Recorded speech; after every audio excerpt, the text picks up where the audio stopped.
Gérard Felous, bonjour. Bonjour. Votre ouvrage Daesh, État islamique, est-il en lien avec la vague de terrorisme qui depuis début 2015 frappe la France, l'Europe et bien d'autres pays dans le monde? Nous sommes au cœur de l'actualité. Depuis plus de 6 mois, c'est-à-dire depuis la mi-2014, les opinions publiques françaises et internationales sont assaillies par une foule de dramatisations, d'actualités, et je m'emploie dans cet ouvrage à donner une cohérence à l'ensemble de ces éléments qui martèlent les opinions publiques tous les jours, et encore ces jours derniers, pour les situer, pour donner une perspective et une compréhension de ces événements qui peuvent paraître abscons. À quel titre présentez-vous cette analyse?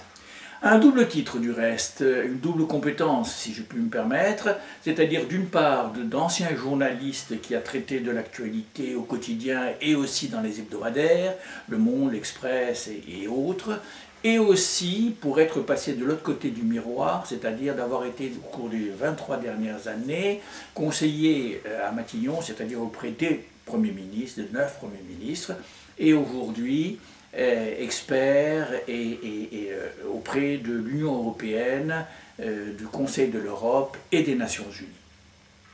Alors quelle différence faites-vous entre le terrorisme pratiqué par Al-Qaïda, par exemple lors des attentats du 11 septembre, et le régime de terreur actuellement installé par Daesh? Une différence fondamentale et du reste un antagonisme. La différence est qu'avec Al-Qaïda, on est dans un combat qui est propulsé dans les pays occidentaux pour frapper les pays occidentaux, les punir ou les terroriser. Alors que Daesh a un contenu idéologique, un contenu religieux, une perspective eschatologique qui se traduit aussi par la terreur, mais ça n'est qu'un aspect de Daesh. Qui sont ces djihadistes étrangers, et particulièrement français, qui rejoignent les rangs de Daesh? J'essaie de démontrer dans cet ouvrage que ce sont en réalité pour peu d'entre eux ce que l'on a appelé des loups solitaires.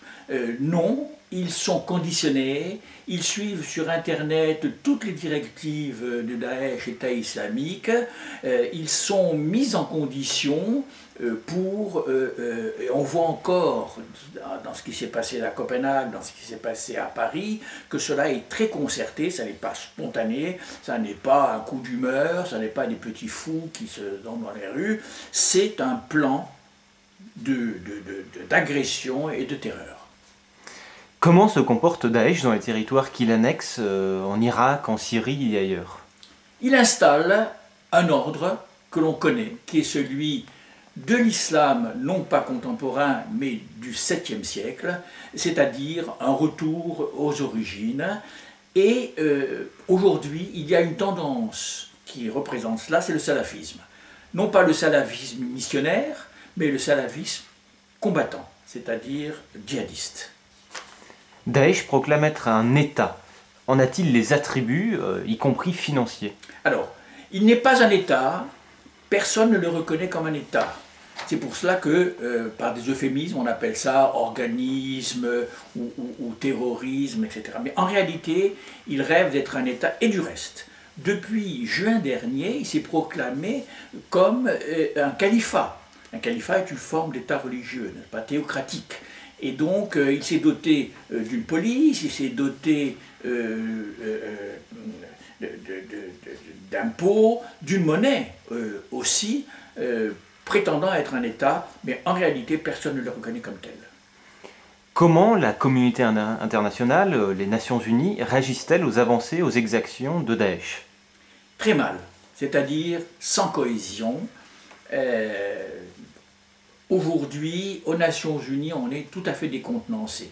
Il y a bien des tentatives de traiter ces questions au Conseil de sécurité, mais il y a des oppositions de l'Iran, de la Chine, de la Russie, et tout cela est verrouillé et c'est laissé aux initiatives des États, comme par exemple une coalition que les États-Unis ont lancée avec les pays arabes.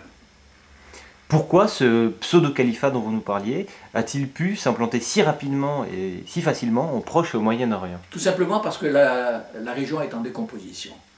Parce que après la chute des dictatures, ou l'affaiblissement des dictatures, comme aujourd'hui en Syrie, après les printemps arabes qui ont avorté en général, sauf en Tunisie, on a une déliquescence de ces États. L'Irak était en déliquescence après l'intervention américaine, la Syrie est en déliquescence après la dictature qui perdure, des Assad, et donc Daesh s'implante, foisonne dans des pays ou dans une région qui est totalement déstabilisée. Y a-t-il des solutions pour le contenir? La solution doit venir du monde arabo-musulman, c'est-à-dire du Proche-Orient et du Moyen-Orient. La solution ne peut pas venir de la France ou des États-Unis ou quand bien même de la Russie, elle doit venir de l'intérieur même du monde arabo-musulman.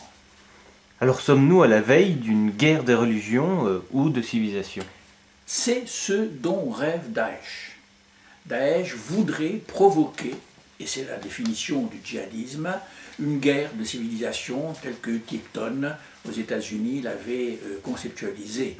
Et il fait tout pour cela. Et l'on voit dans les agressions qui sont commises en France ou partout dans le monde que c'est la religion conquérante de l'islam, d'un certain islam, de l'islam salafisme, qui part au combat un peu partout dans le monde.